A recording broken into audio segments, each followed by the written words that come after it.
দক্ষিণ কলকাতার যাদবপুর এলাকায় আত্মগোপনে রয়েছেন বাংলাদেশের অভিনেতা ও সাবেক সংসদ সদস্য ফেরদৌস আহমেদ।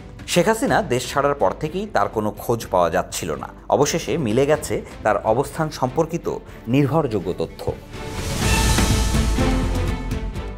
আওয়ামী লীগ সদস্য হিসেবে রাজনীতিতে সক্রিয় ফেরদৌস ৫ আগস্ট ছাত্র জনতার গণ অভ্যুত্থানে শেখ হাসিনার পতনের পর থেকেই জনসমক্ষে অনুপস্থিত। ইনস্টাগ্রামে তিনি সর্বশেষ পোস্ট করেন ২৮ জুলাই, আর ফেসবুকে শেষ পোস্টটি ছিল ৩১ জুলাই। এরপর থেকে সামাজিক যোগাযোগ মাধ্যমেও আর সক্রিয় নন। ফেরদৌসের দীর্ঘদিনের বন্ধু ভারতীয় অভিনেত্রী ঋতুপর্ণা সেনগুপ্ত সামাজিক যোগাযোগ মাধ্যমে ফেরদৌসের সুস্থতা ও নিরাপত্তার জন্য প্রার্থনা জানিয়েছেন। ঢাকায় এলে ফেরদৌসের বাড়িতে অতিথি হন ঋতুপর্ণা, আর কলকাতায় গেলে ফেরদৌস থাকেন ঋতুপর্ণার বাড়িতে। এ তথ্য ভক্তদের কাছে নতুন কিছু নয়। তবে শেখ হাসিনার পতনের পর ফেরদৌসকে কোথাও দেখা না যাওয়ায় গুঞ্জন শুরু হয় তিনি নাকি কলকাতায় ঋতুপর্ণার বাড়িতে আশ্রয় নিয়েছেন।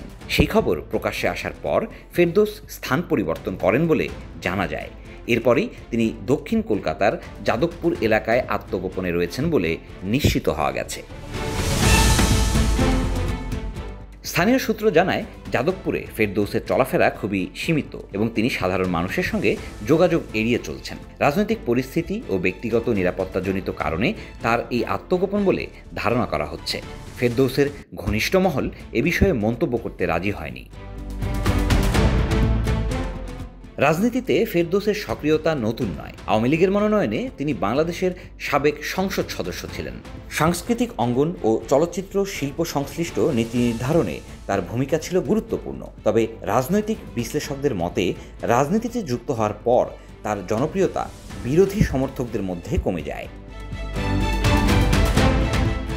শেখ হাসিনা সরকারের পতনের আগে ফেরদৌস ঢাকায়ই ছিলেন।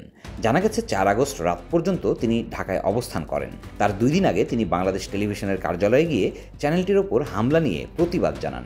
বিটিভিতে দেওয়া বক্তব্যে ফেরদৌস বলেন, আমি দেখেছি ছাত্ররা যে কোটার আন্দোলনে নেমেছিল সে কোটার পক্ষে আমরা সবাই ছিলাম, কিন্তু আন্দোলনে এই ছাত্রদের ঢাল করে একদল মানুষরূপী পশু জ্বালিয়ে পুড়িয়ে ও হত্যাযজ্ঞ চালিয়ে ছারখার করে দিয়েছে আমাদের এ দেশটিকে। দেশটি হয়তো আবার আমরা কষ্ট করে ঠিক করে ফেলব, কিন্তু যে প্রাণগুলো ঝরে গেল সেগুলো আর আমরা কোনো দিন ফিরে পাবো না। আজকে আমরা বিটিভিতে এসেছি, আমাদের সংস্কৃতির অস্তিত্বের একটি জায়গা এটি। সে বিটিভিতে আগুন কেন? এ অগ্নি সন্ত্রাসী কারা? তাদের খুঁজে বের করতে হবে, চিহ্নিত করতে হবে।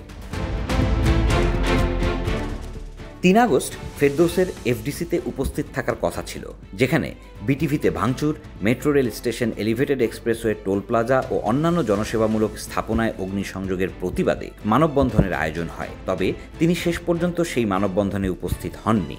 এরপর থেকেই তার অবস্থান নিয়ে ধোঁয়াশা তৈরি হয়, যা এখন যাদবপুরে আত্মগোপনের খবর প্রকাশের মাধ্যমে পরিষ্কার হয়েছে। News desk, Dhaka express.